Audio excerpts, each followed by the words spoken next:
Hello friends, welcome to yet another episode with me. I'm your host and your guest, Johnny. In the previous episode, I shared with you why comparing makes you miserable. In this week's episode, I'm going to share with you my story about how my external expectations made me so miserable. So enjoy the interview.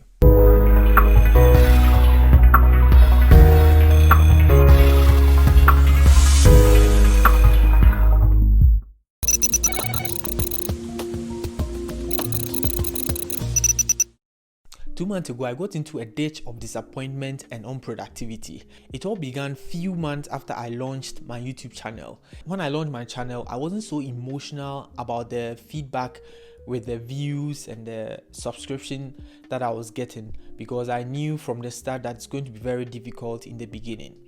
Until one time I posted a video, and after a week, I found out that I had just one view. This broke my heart so much.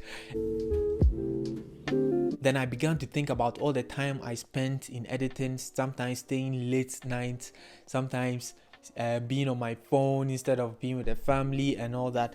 I recalled all these moments and realizing that I had just one view, it really broke my heart. I stopped posting for the next 3 weeks that followed. I was really broken because of this. And it wasn't after I had a social media overdose that I was rushed to the emergency ward of my senses that brought my life in retrospection. I spent the whole night on TikTok and I decided to do something different. I decided to stop social media. I didn't quit, like I didn't delete it or anything, but I decided to just get out of that ditch. So I started analyzing my purpose and why I started the channel in the first place.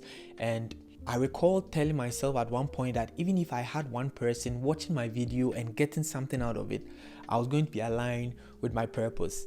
And here I am having one person watching my video, and I got so disappointed that I had only one person watching the video. At this point, I realized that I lost the point of my purpose and I was focused rather at the external instead of looking inside to find the internal value of me starting the channel or of me sharing something with you. I remember when Bright reached out to me and told me he really got benefit from my video and he was really inspired by my video, and he told me we have to hit a target before December.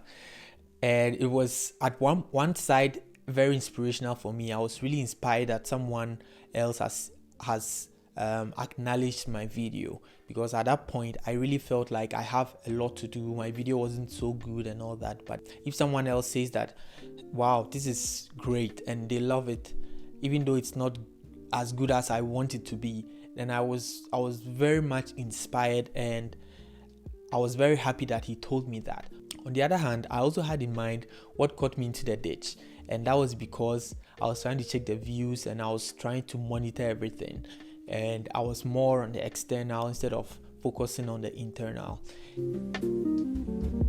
I wanted my videos to be as good as I can so that I could reach organic subscriptions. The point was to share content that can touch people, that can change people's life. That was the goal. And in the long run, I believe that once I shared something that people would love to watch or people would love to see, it will bring people together, and as they understand where I'm going, they'll move with me. And he really understood it, and it was very clear, and so he decided to help me to do that. And the moral of this lesson is that instead of me trying to check my internal values to align my purpose with it, what I did was I instead decided to look out of the window to check the result, and that got me into a lot of pain and disappointment, and that's what you have to avoid. Before I leave, I want to share this with you, that happiness is not a goal to reach or a target to hit. It is a state to align or realign with. And to do this, you need two things to get there. You need awareness and detachment. You need to be aware that you don't have to look at external things to be happy, and whatever you want in this world to give you happiness resides right inside of you, and you can manipulate it in whichever way that you want it, in a right way, to get that happiness that you want. So if you have any suggestions, let me know in the comment section, and in other episodes I'm going to answer them, or I'm going to respond to them. And thank you all for watching, and see you again next week.